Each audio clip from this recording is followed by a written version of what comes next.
Dude, what in the world? Okay, What just sorry about happened? that. It was like it was freaking out on my end. Okay. Yeah. Well, it's recording, so just go All ahead. right. Hi there, faithful politics listeners and viewers. If you're joining us on YouTube, it's great to have you here. We're thankful for your attention and your support. Also, if you're joining us on YouTube, make sure that you like and subscribe, hit the notification bell, and share with people that you think will benefit from this. We really try to bring out quality content for you guys, thought-provoking discussion, and we're excited to be here today. And of course, I have Will Wright. I'm Josh Burtram, faithful host, and I have Will Wright, our political host. It's good to see you, Will. Yeah, thanks, Josh. It's good to be seen.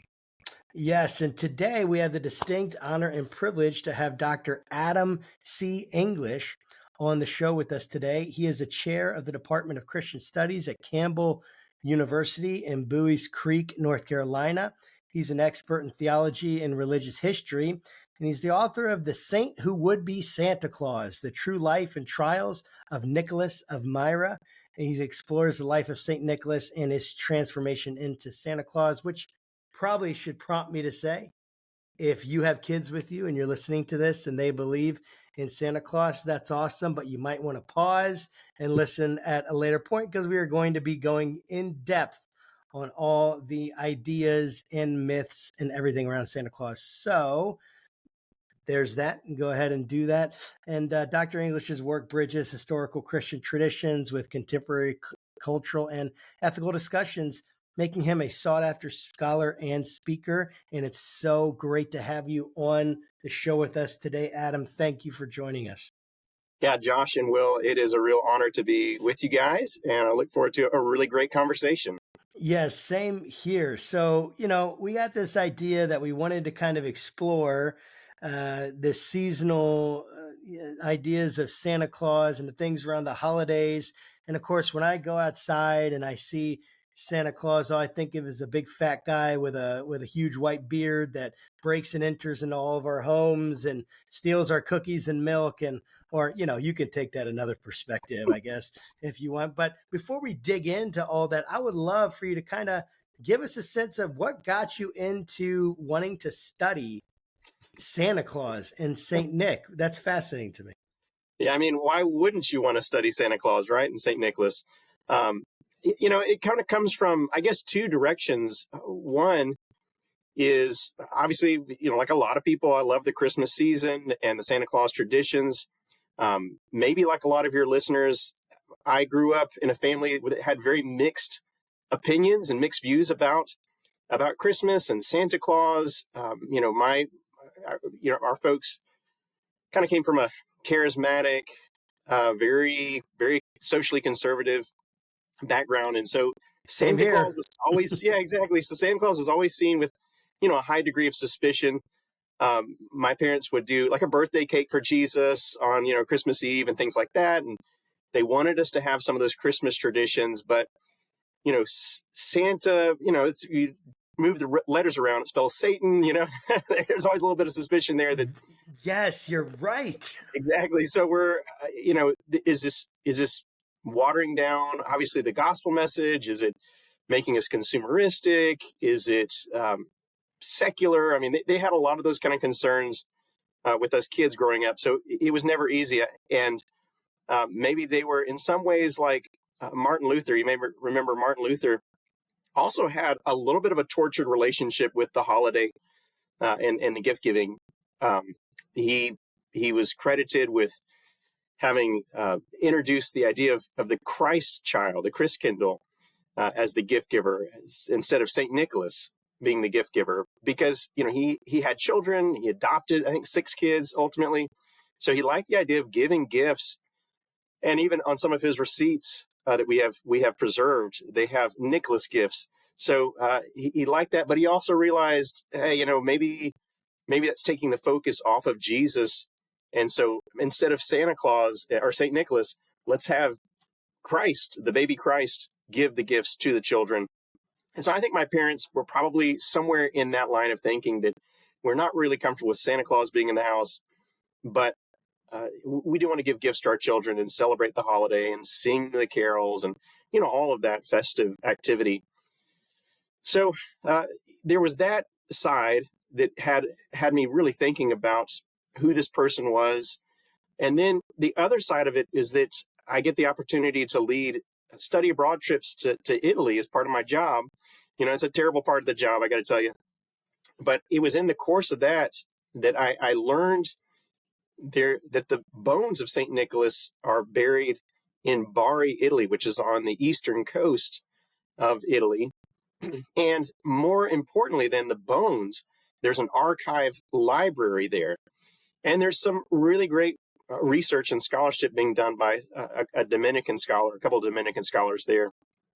And, that just got me. So having been in Italy, it was sort of like, well, I could go there. And so I got a research grant, was able to spend some time there, search the archives, look at some of these documents, and began to realize that this was not only a historical person, there's a lot of historical data, and there's a lot of legendary data too, so, to be clear.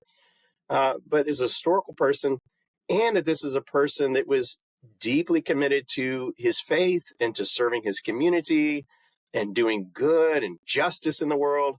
And it sort of just transformed my whole view of St. Nicholas, to be sure, and then also the Santa Claus traditions and what they could be for Christian families and just families in general. So, no more than 5 minutes into the show, you've already said Santa Claus is dead. So since that is true. I'm glad we put that warning out there. Yeah, there are bones. That's a really fascinating piece of the story. I know we're maybe jumping ahead a little bit, but yeah, so there are bones of St. Nicholas in Bari, Italy.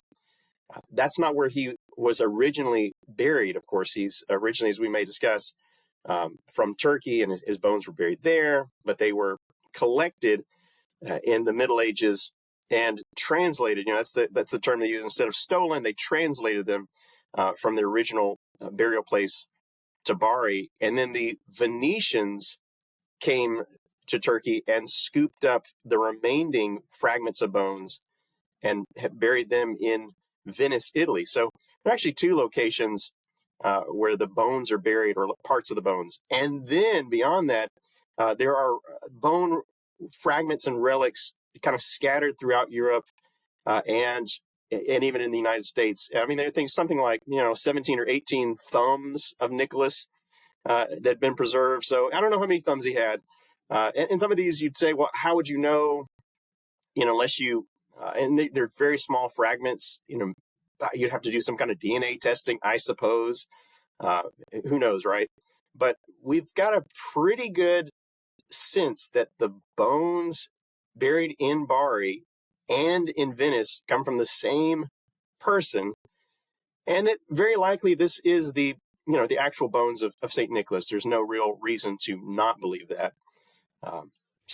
Anyways, how do we get from a person that was a saint, and I'm not smart enough to know how somebody becomes a saint, but how do we get from that to like an overweight white guy bringing my kids presents like every year?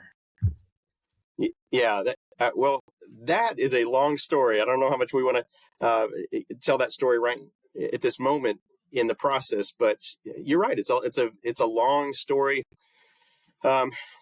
Saint Nicholas was, to be sure, the most popular non-biblical saint in the Middle Ages and throughout much of Christian history, really right up until the Reformation. The most popular non-biblical. So probably Mary and Jesus, of course, and people like that would be the most popular saints, if you will. But for somebody that wasn't in the Bible, so extremely popular and connected with a lot of patronages. A lot of groups and countries and cities looked to him. So he was extremely popular. So it's not a surprise that popularity carried somehow into the modern age. And it's really an American story as to how he became Santa Claus, as he sort of lost some of those religious features and was domesticated for family use, but also commercialized, right? And turned into kind of a commercial representative of the season. And again, we could say a lot more about that. It might be good to sort of back up a little bit and then move forward. Yeah, I just think this is such a great conversation because there's so much I had no idea about. Like I was telling Will, I was reading through your entry into the Oxford Handbook of Christmas, and I was like, "Did you know that Santa Claus punched a heretic in the face at the Council of Nicaea, or at least supposedly did?" So, kind of talk to us about Yeah. who was the original Saint Nicholas. Who is this person? Where were they born? How did they become someone that was prominent? And yeah, and maybe we can start there and then we'll work through Yeah. some of these transformations over time. That's probably the better way to go, because it's such a long story, right? I mean, in a sense, it's a story that is as rich as any story from the Bible that is carried to today. Nicholas was born sometime after the year 260, and in its southern Turkey, a town called Patara, and then he lived and worked in a town called Myra. And both of those, by the way, are mentioned in the book of Acts as places that Paul made port. And there's a church there in Patara. I think this is probably where he grew up. And we know from the records that he grew up in a Christian home and learned all those stories about faith, and then eventually became the pastor or in the minister. I mean, the term they would have used then was bishop. But again, for our listeners today, right, we would have to set aside some of the expectations about a bishop. This is just an overseer of that church community there in Myra. And, so he was a lot. What's exciting about his life and people of his generation, when he was born and grew up and kind of made his way into the world, Christianity was, technically an illegal religion. And some of the biggest imperial outburst of persecution happened in 303, the Emperor Diocletian.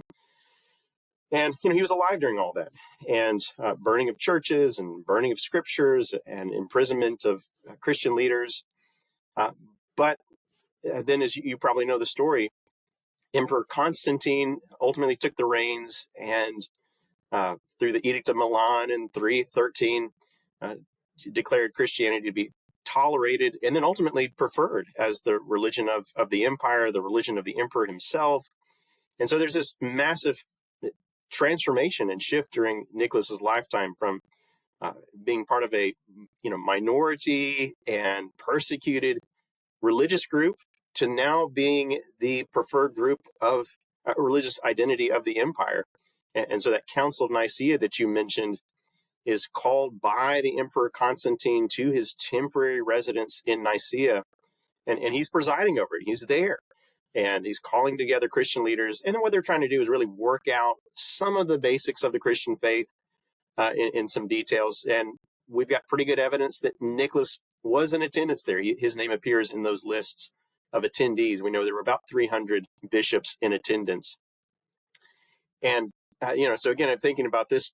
This is a faith and politics podcast, right? There's a lot you could really reflect on there, right? About somebody who was born into a world where Christianity was illegal and persecuted, and ultimately dies in an empire where Christianity is not only accepted, but now being given preferential treatment.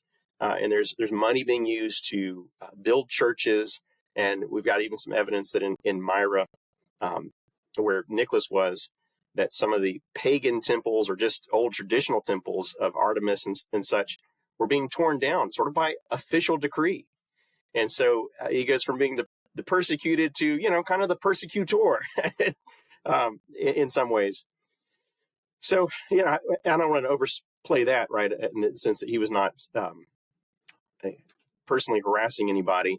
But, he's certainly part of that major shift in politics in his own lifetime. But, what we know about him is that he did good. He was a kind of a patron of his community. We've got stories about him, intervening in kind of legal matters. We've got stories of him intervening on behalf of his community for grain and food supplies. So it's somebody that was more than just a Bible study pastor. This is somebody that was deeply invested in his community. And I think that's really exciting, right? If we think about faith and politics, what are our models for ministers and for churches to certainly be orthodox, committed to their faith, but also deeply invested in the well-being of their communities and in justice. So we've got a model right here. And like as Will said, now he's turned into a big fat white guy that just gives out presents to kids, which is a shame, right? So much there. And I'm curious, like, did he have kids or anything, or married? I'm not really sure what the rules are for being a saint. Well, that's a great question. Not that we know of that he had kids. The rule about celibacy, priests being celibate, did not come about till later in the Middle Ages. So it was kind of a mixed bag. Some would have remained single, but some certainly would have married and had kids, but not that we know of. Got it. So after his brief stint in the heretical MMA world, at what point in time did people look back and say, wow, like that guy was a pretty awesome inspirational character, like we should build him up somehow? Or is that basically where his story stopped, and then when the settlers came to America, they resurrected his imagery? Yeah, so immediately after his death, his fame and popularity began to spread, partly, it seems like partly, or maybe even primarily, because Nicholas was a patron saint of sailors and people involved in sea trade, right there on the coast of Turkey.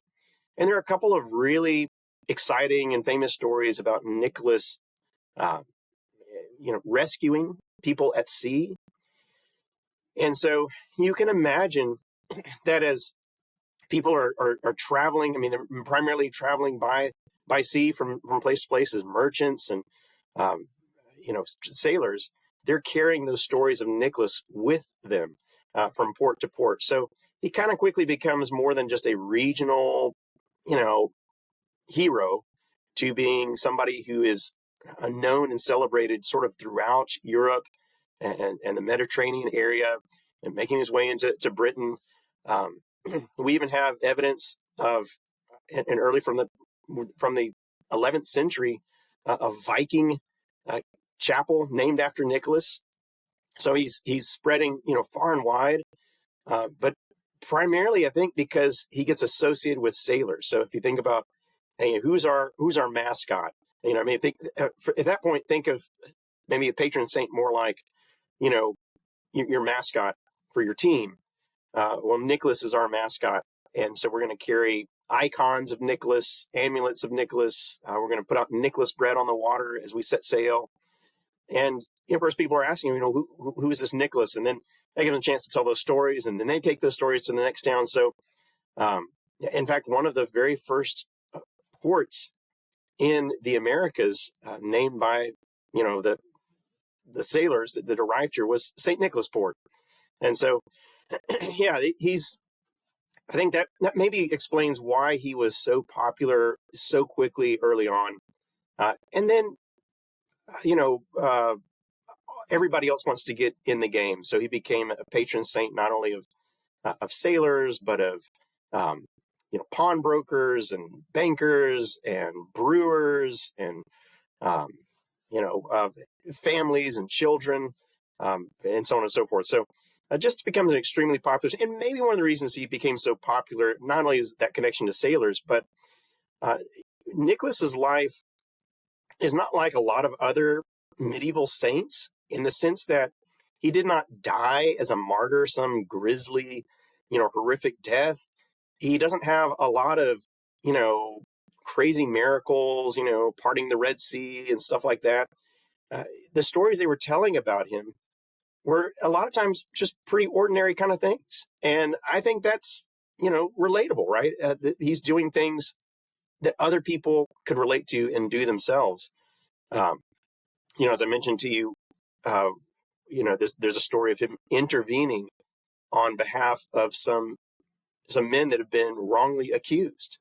And he just basically steps in and stops an execution of these three innocent individuals, but not by using any kind of miraculous, smoke and mirrors, whatever. He just kind of uses his kind of moral authority to do that. And, I think as people retold those stories, they, something they could relate to. So, yeah, I mean, I'm not sure that answers your question exactly, but It's really good. What's interesting to me, like, so there's so many traditions, right, that have sprung up around Santa Claus, and of course, we're wanting to get into like map this transformation, which we've really began to do, right, and then help it come to the place where it's like, yeah, there's this cultural view of Santa Claus today that is rooted in this idea of Saint Nicholas. There's some overlap, and yet it's so profoundly different in this transformation. So trying to make sense of it, and then trying to understand it's kind of its application for us. And one of the things that I just think is interesting is this idea. Well, one, just Christmas itself seems like it's this unbelievable mixture of all these different, like, I think in your article you mentioned like Germanic Yuletide, a Greek festival, Saturnalia, this pagan festival in the Roman Empire, the birth of Jesus, and then Saint Nick's birthday on December 6th. So like, help me make sense of that, and then yeah, maybe as icing on the cake, how did we get to this place where he's so associated with chimneys? And I think, like, and maybe we can take that just a step at a time. But chimneys, reindeer, elves, right? I mean, it's like, wait, what the heck? It's yeah, such a weird conglomeration of things and traditions. But I mean, just for this one, just focus on that idea maybe of all these different cultural festivals that came together. Kind of talk to us about that. How do we get this holiday season that we've inherited today? There's a scholar, Bruce Forbes, who I really like where he starts. He writes about Christmas and Christmas traditions, and Forbes says that you really have to start with winter, and especially in Europe, you're thinking about winter is dark, it's cold, it's dreary. And so, what are you going to do? And there's not much to do, right? Because it's dark and cold and dreary. So, you're going to throw a party.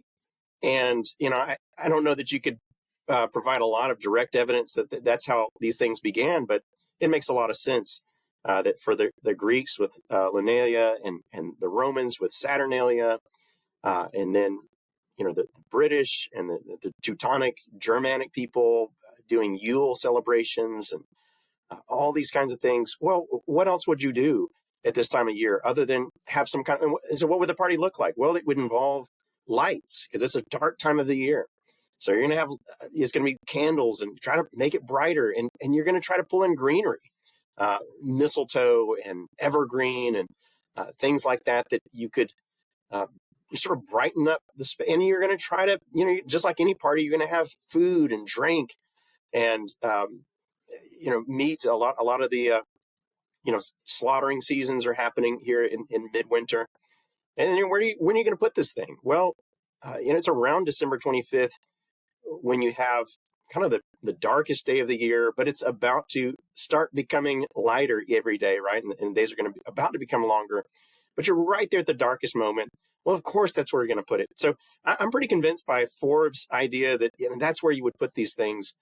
And there's a contentious sort of debate about Christmas. Then how the Christian Christmas fits into that. So one side would say the Christians put this Christmas celebration right there as a way to provide an alternative, or maybe even a contender to these pagan celebrations of midwinter. And the other side would say, no, they put it there because they really believe that's when Jesus was born. And so that's where they put it. because that's where when they thought Jesus was born. And so, it's a debate, and who knows for sure. Christianity is developing in the 300s and 400s and 500s. It's developing regionally, and so you've got just a lot of regional expressions of these celebrations. And in fact, the Council of Nicaea, just to kind of circle back to that, one of the we think of the Council of Nicaea as mainly focused on the identity of Jesus, who is Jesus Christ in the Christian tradition. But if we were there, the main thing that they were debating and resolving was the date of Easter. When should we celebrate Easter? And the point is that there were a lot of regional varieties about when to date Easter, when to celebrate Easter. And so these things were not entirely figured out. And in fact, maybe just to really wrap it back around, the date of Easter, trying to find the date of Easter, was a major reason that scholars in that era began to think about the dating of other things. And so they needed some way of clocking years and identifying, okay, well, when was Jesus born? That might lead us to when he was crucified and resurrected and all of that. And so like the date of Jesus' birth is very much part of the story of the dating of Easter. All that's to say that there were these regional variations. Some Christians were celebrating the birth of Christ at Epiphany, in January. Some were celebrating it in March. Some were celebrating it in early fall. And then there was a tradition that was celebrating it around December 25th. And then, as you mentioned, Nicholas gets tied into all this because his death date, which is the kind of his feast day, was December 6th. And so it's already there in the season, and there's gift giving associated with Nicholas. And then there's also some gift giving and partying associated with Christmas, and eventually those things are going to merge together, at least in the American context. And again, if we were in other parts of the world, especially Europe, they do keep those separate. Nicholas Day is more for gift giving, and then Christmas is more for family celebrations and worship service and things like that. So just to make sure that I'm understanding correctly, like is Christmas being codified around December 25th a byproduct of just Saint Nick's mark in history, or was this like a discussion that was occurring before Saint Nick kind of rose to prominence? Yeah, I mean, definitely, Nicholas does not really get associated tightly with Christmas until the 1800s, and in the American context, to be sure. Christmas was being celebrated already, but for the most of Christian history, Christmas was kind of I don't want to say somber, but a very staid, simple sort of celebration. Not the big blowouts, obviously, that you see now. You think about the Advent season, the 4 weeks leading up to Christmas, traditionally are similar to the season of Lent leading up to Easter, a time of fasting and prayer and kind of solemn preparation. And so the birth of Christ would have been seen more like, I don't know if your church follows the Christian calendar, just any other date in the Christian calendar, not some major cultural celebration. And then, of course, as you know, the Puritans didn't even want to celebrate Christmas at all. We've got pretty good evidence that, it's not really, a major marker. I mean, the Congress is meeting on December 25th, and through the 1800s. So it's just not something that people recognize anymore, that they might, set aside a day for, like, I don't know, Trinity Sunday or All Saints Day or Epiphany or whatever, some of these other major holidays in the Christian church. It was just seen as another one of those, and not really all that, certainly without the cultural significance that it has come to have. This is like a mind-blowing conversation. I love it. We may look like calm, but I guarantee you both of us were just like, what? This is crazy. I'm assuming you probably get this a lot, right, Adam? Oh yeah, absolutely. Yeah. Go ahead. It definitely reorients us. And we think about Christmas as a cultural invention, really taking shape in the 1800s and 1900s. So there's this idea that what we're trying to do is when you think about Christmas in the American context, a lot of times, and I'm sure even at your church, we talk about putting Christ back in Christmas and recovering the Christian Christmas and this sort of thing. And that's always been a little bit of a myth. Judith Flanders is a scholar of the kind of Victorian era, and done a great book where she has reviewed.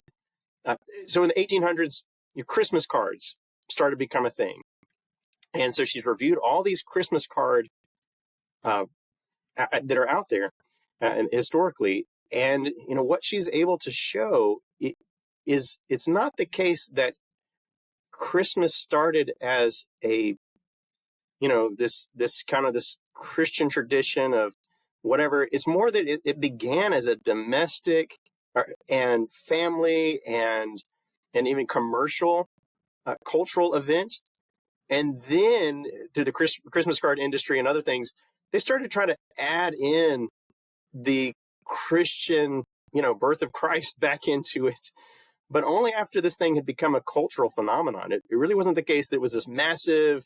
What I'm trying to say is, it wasn't the case there was this massive Christian celebration that got taken over by commerce and secularism or whatever. Rather, it was the case that secularism, and commerce and all this thing created this massive cultural phenomenon. And then the Christians came back and was like, hey, wait a minute, we want to be part of this as well. And so that is so funny. Exactly. So it kind of like messes with your mind a little bit.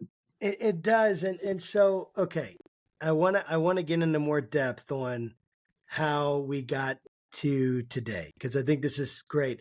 But I'd love, kind of help me understand, like, so when we're thinking about the Santa Claus we see today, he has flying reindeer, he has this sleigh, the reindeer and sleigh, number one, right? And if you remember right, in wasn't it the Chronicles of Narnia that he shows up as Saint Nicholas with his sleigh and all that. So you have this, you have elves, you have a toy shop, right? You have the North Pole, right? I guess like him going down chimneys. Where did these things come from? And you can hit any of them or whatever. Just kind of get in the general sense. Why do we have this picture of Santa Claus living on a North Pole? All these elves, the thing you see in the Christmas movies, and in what is it? The train movie. Why am I forgetting it? Polar Express. Polar Express. Basically, where did Polar Express come from? Yeah, it's great. Just as a side note, C.S. Lewis in the Chronicles of Narnia, talks about Christmas, has Father Christmas there. And that was one thing that Tolkien did not like about C.S. Lewis's work. He thought that those worlds should be pure and should be separate, and that he was sort of frustrated that Lewis, mixed in Christmas references into this Narnian world that should be pure. Anyways, you're right that the basis of the gift giving and the chimney and that sort of thing comes from a story that we have from very early on about Nicholas, and it's that story of the three dowries. That Nicholas, as a young man, he's not even a bishop yet. He's still, a young man. He hears about a family in town who has lost everything, and the father has become so desperate that he is, anticipating needing to sell his daughters off, into what? Some kind of slavery, servitude, maybe prostitution. It's not totally clear. Nicholas decides to intervene, but he wants to do so anonymously. He doesn't want to be singled out for any act of generosity or praised or whatever. And so in the middle of the night, he drops some bags of gold. He's recently received an inheritance from his deceased parents, and he decides to spend it this way by delivering those bags of gold. And so as that story gets retold kind of through the years, you have additions to it where Nicholas shows up and the windows are locked, and so he has to drop the bag of gold down through the chimney.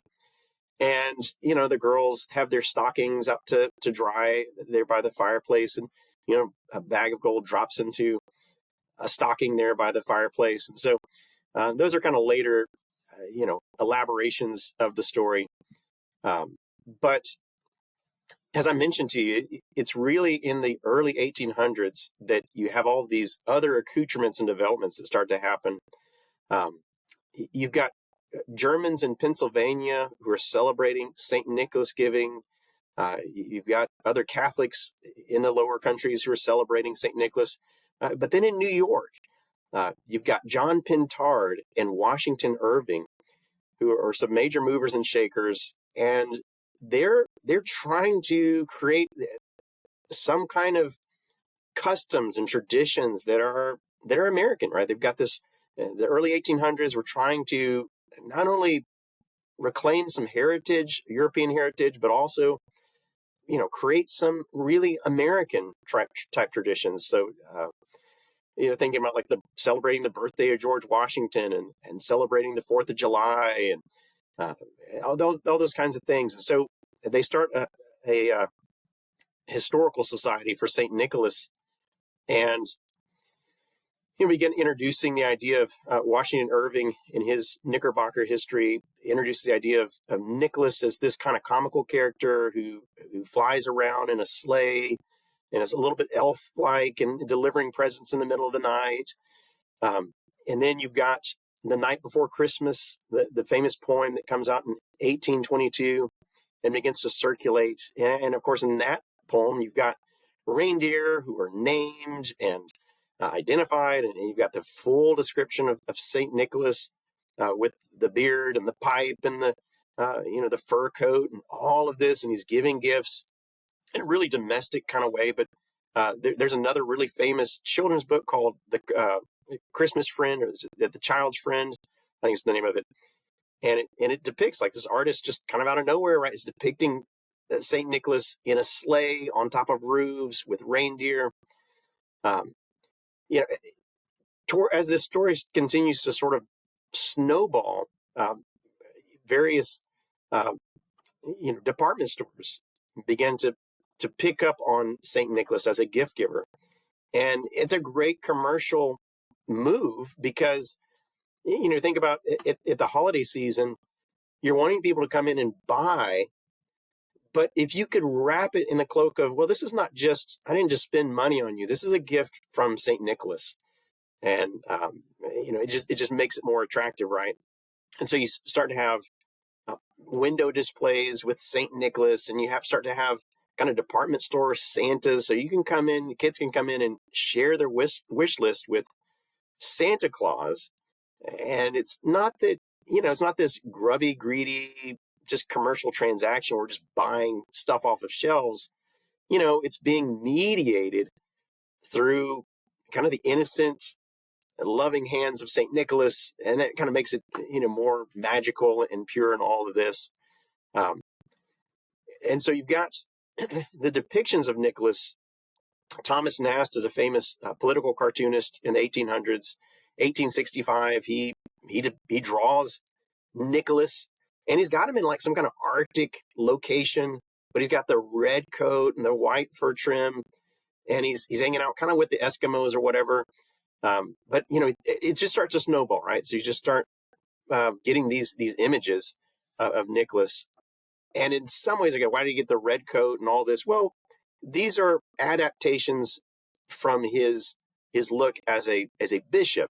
So you think about a traditional European bishop, or maybe even you've seen some traditional European Santas. They're wearing ecclesiastical robes, maybe a red robe with probably some kind of red mitre hat, and a white stole, and maybe a belt and all this kind of stuff. So as you begin to soften these things out, maybe you would keep the color red and the coat and that sort of thing, and some kind of red hat, but you'd soften it out and make it more, fantastical and magical, and go that way.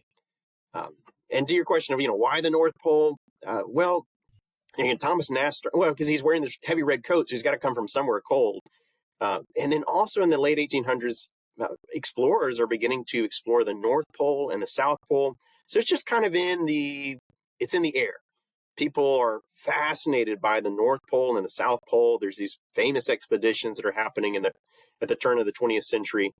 And, these are magical places, right? I mean, you've got the Northern Lights, you've got polar bears, penguins, you got all kinds of just crazy stuff. Why wouldn't Santa Claus come from someplace like that? It definitely makes more sense than coming from, the Mediterranean coast of Turkey, right? So you kind of add all that together, and it's a big snowball sort of effect, right? There's not one single. Sometimes you'll hear people say, well, the modern Santa Claus came from the Coca-Cola ads. You'll hear that sometimes, but it's like, well, that's way too simplistic, right? This did not just come out of nowhere. It's got a lot of people. It's a very grassroots effort. And that's what's great about it too, right? These are grassroots efforts. These are people in local situations doing something. They're not being told what to do. They're just making this stuff up, and it's great. That is a lot, and I want to see if I can trace kind of the thread of thought that you've led us on so far. So Saint Nick, real person, bones spread all over the place, because he was the saint of merchants, ships, navies. Stories about him kind of traveled all over the globe, and obviously I'm oversimplifying. And when the stories come to America, capitalism sort of helped create like a more like distinct image of who he is, that's sort of fueled by personal stories, what's happening at the time, and so on. Is that fairly accurate? Yeah, that's absolutely right on target there. It's a very American story. I don't know how else to say it, right? The America, especially in the 1800s, really sees itself as a melting pot. And I think there's a lot that's problematic with that idea of, especially today, right? In 2024, we'd want to avoid, thinking of culture, advocating for some kind of melting pot culture. But in the 1800s, they like that image of a melting pot, that you're bringing together various traditions and cultures, and you're making something new. And it's part of the American project is to make it commercial, make it pop, make it fun, and make it accessible to everybody, whether you're religious or not, whether you're of German or Italian descent or whatever. We're going to try to make this kind of as domesticated as possible, and maybe at its best and worst, right? That's America at its best and worst. So I definitely think, obviously, there's a lot of great criticism of Santa Claus and the Santa Claus tradition, to be sure. But again, that's America at its best and at its worst at the same time. Yeah, I'm curious if maybe you can go into a little bit more detail about how, because you touched on it earlier, but I really want to hear more about how Protestants or evangelicals try to interject themselves into the Santa story or the Christmas story. Yeah, it's a very contentious history, of course, especially in evangelical circles. There's the battle for Christmas. I mean, there's a number of books that and research really show that, well, really from the beginning, Christmas has always been a contested holiday in the Christian tradition. So it's not, I don't want to say it's just the evangelicals or just the Puritans or whatever that have thought Christmas is problematic. but kind of and that goes back to that discussion we said about, the origins of Christmas. Is Christmas an alternative, just a kind of an alternative to these, pagan wintertime festivals? Or are we trying to actually, provide a contending alternative that's challenging those pagan alternatives? Well, you can think about maybe at your own church, do we do Halloween? Well, maybe what if we did a trunk or treat? And then we have to think, well, is the trunk or treat celebration in the church parking lot, we're going to give out candy, we're going to have people dress up. Are we doing this just as a fun kind of add-on to Halloween, and we're basically celebrating Halloween in our own way? Or are we saying, no, we're doing this because we don't believe in Halloween and we're rejecting Halloween as satanic? So we're going to get together, all dress up, give out candy in the church parking lot. You know what I mean? So it's the same kind of deal, right? Why are we doing Christmas? Is it as an alternative, like a Christian alternative? It's like, no, we don't celebrate that pagan stuff. All we do is get together and eat a lot and, give out presents and, all that kind of stuff. But no, it's not the pagan Christmas. Or are we just saying, no, we're absolutely, I'm going to put my nativity scene out front, but I'm also going to put my big old polar bear right next to it, inflatables, and it's just going to be all one big mess. Yeah. And this conversation is so good. And I have so many like questions and thoughts. I'm trying to figure out, okay, what can I ask with, the 15 minutes we have left? Because it's like there's so much I want to ask. But I guess one thing that I'm thinking about is, what lessons do you feel like in our modern society, what can we draw between St. Nicholas and the legacy of St. Nicholas and addressing contemporary issues in our faith, things like generosity, things like community?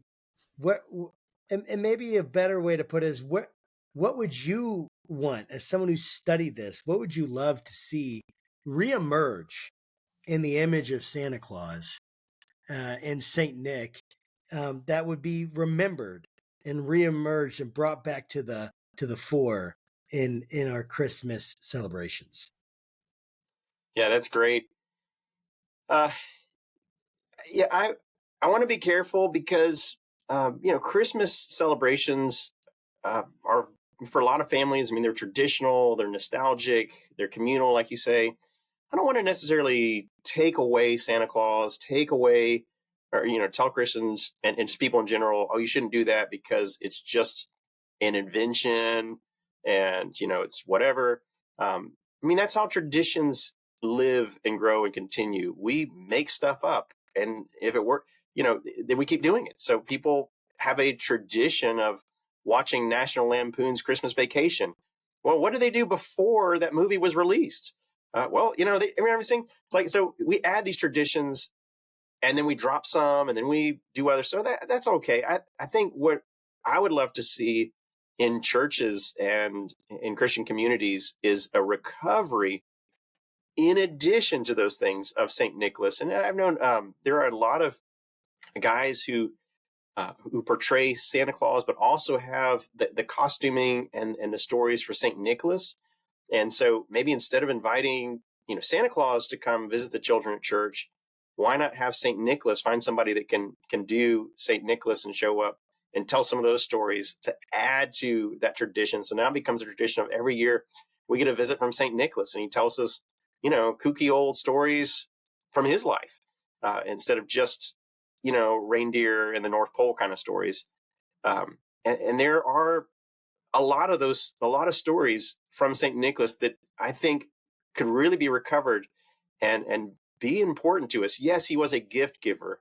That's definitely part of his legacy. That's definitely part of his story. He's generous, to be sure. But, as I mentioned, just in brief passing, he also was kind of a patron of his city. He was advocating for justice. I mentioned the story of him intervening just to stop the beheading of 3 innocent individuals. So here's somebody who was in the common square, in the public square, working for justice, working for the benefit of his community.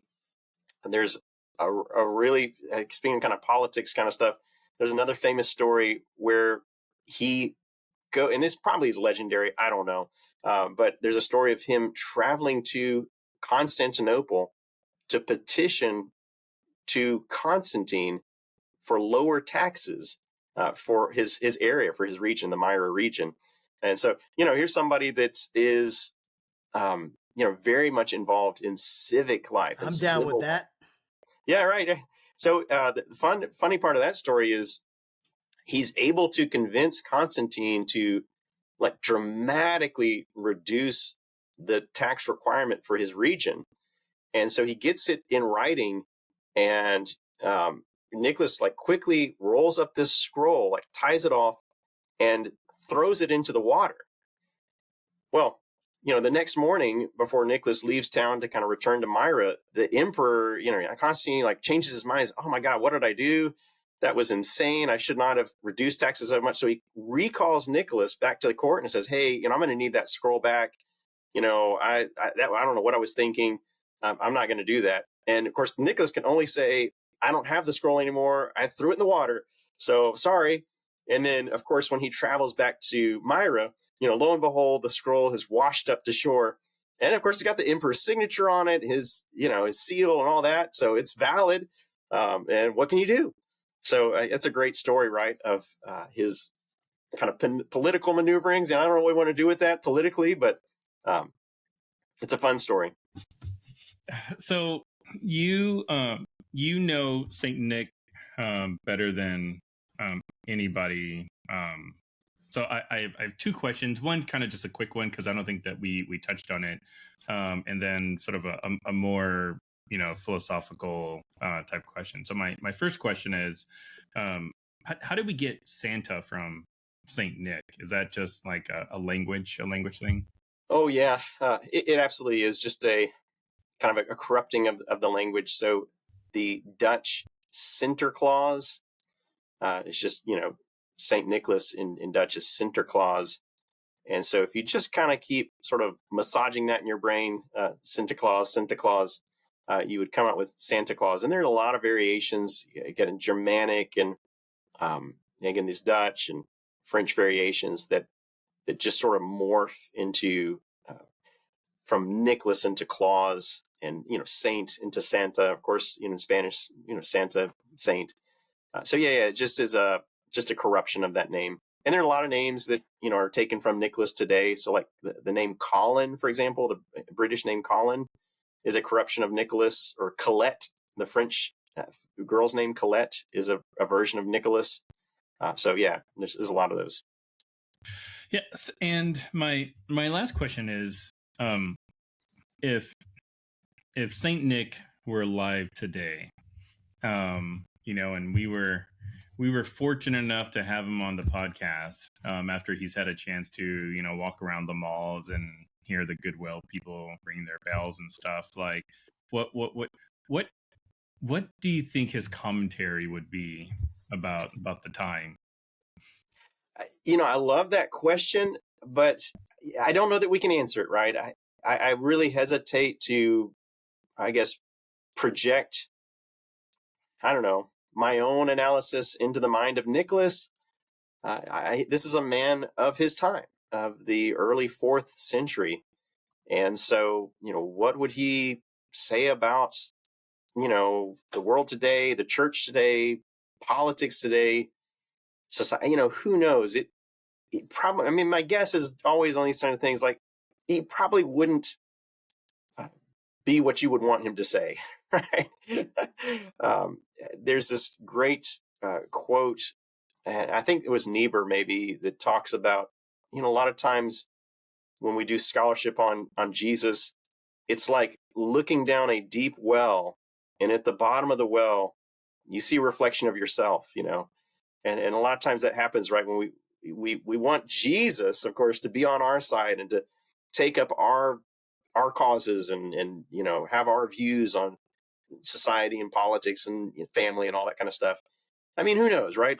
Probably it's just wishful thinking. And I guess so. I don't know. I know it's not the answer you wanted, but I'd be really hesitant to guess what Nicholas would do in 2024. What, and this is kind of my last big one, and then just some practical ones to follow before we close. What would be what's the most important lesson do you feel like we should learn from this transformation of Santa Claus? I'm sure there's a bunch of lessons. It's okay. It doesn't have to be, it's right off the top of your head. So whatever comes to mind. But what do you think is the most important forgotten lesson that we can learn from this transformation and how we ought to look at these traditions that we're surrounded with and these cultural phenomenon of these holidays that are so huge in our culture? Yeah. Yeah, yeah. No one owns Christmas. No one gets the right to say, here's how you ought to do it, and here's the only way. I think that's, to me, a main lesson of this is, like I say, it's grassroots. It's always morphing, um, and that's what keeps it alive, really. If you don't have people that are telling new stories and creating new traditions, then the thing dies. And so I would say, some people would say, well, we need to get rid of all of this and get back to whatever the tradition, whatever they're in their mind the nostalgic traditional real thing is. Well, that's a good way to kill everything, but it's not really. We're always inventing these things, and it's okay just to go ahead and embrace that. And so again, if your family says, you know what, I'm not comfortable, like as Will was saying, hey, like this Santa guy is like way too white, we want to do our own thing, that's great, do it. That's, again, nobody, it's the Wild West. It should be. And that's what keeps it interesting and alive. So do what your family is comfortable with, and what you feel like is, and don't be afraid of creating new traditions, right? So, I love the idea of saying, hey, maybe we've really focused on our own selves a lot at Christmas. Maybe a new family tradition is that as our kids get older, we're going to go and serve somewhere on Christmas morning, or at least on December the 6th, St. Nicholas Day. We're going to, volunteer somewhere. We're going to collect toys for a toy drive or something like that. Um, and suddenly you find something that is deeply meaningful that you didn't even know you needed, and it was there all along. I love that. What a great answer. Thank you. I would love for you to just give us what are some resources. Again, I know you've written some books. I'd love for you to talk, just kind of let those know what publications you've come out about this subject, and what are resources that you recommend for people that they've listened to this and they want to kind of do their own reading and study into it. Yeah, that's a great question. Yeah, obviously, I've written The Saint Who Would Be Santa Claus, and a little book on Christmas. But William Bennett wrote another great little introduction. I think it's called I'm looking over my shoulder there. The Real Nicholas. He was the guy that did the Book of Virtues. But he did a great little book on Saint Nicholas that's rich. It's historical, and it goes from the historical person all the way up to the current, practices and ideas and traditions. That's a great little book. As I mentioned, I'll just pull it out here. I mentioned Bruce Forbes, and this is his book, Christmas: A Candid History. Again, as you can tell, it's super thin, very readable in a holiday season. That might be another one I would really recommend as well. That's great. So what work do you have coming up? What are you working on right now? And how can people get a hold of you or follow you in your work and what you do? Yeah, thank you so much. Currently, I teach undergraduates, so my current work is doing just that. But I'm really interested in the way that these traditions evolve. It's kind of what we've been talking about, and trying to not only trace the evolution, of course, but seeing how it is that some elements seem to survive the culling, and then some elements fall away, and really try to trace some of that out. So that's maybe the next thing I'm working on with St. Nicholas and Santa Claus. It's awesome. How can people get a hold of you or follow you if Yeah, they can? I'm really terrible about the social media thing. I've got an email address, but I am on Instagram and Facebook. But I'm pretty terrible about posting there. I'm so sorry to say. You're doing the right thing, Josh. Trying to sell me, trying to give me an opportunity to put it out there. Hey, it's all good. It's terrible. Yeah, no, just watch your podcast, right? And just get the information from you guys. That's what I recommend. That's great. Well, this has been thank you for coming on the program with us today, Adam. It's been such a great conversation. I have so many more questions. Maybe we can do another one next year, talk about Santa again, or some of the other thoughts you've had. But I appreciate it. Yeah, let's do it again. Yes, absolutely. And to our viewers and listeners, thank you so much for joining us. This has been Dr. Adam English. Again, pick up his book, The Saint Who Would Be Santa Claus. And we just appreciate everything you guys are doing. And we hope you have a great holiday season. And whatever you're celebrating this holiday season, we pray and that it's good for you and you have a great time with family. We really appreciate your support. Love you guys a ton. And that's it for this show today. And until next time, keep your conversations not right or left, but up. God bless, guys.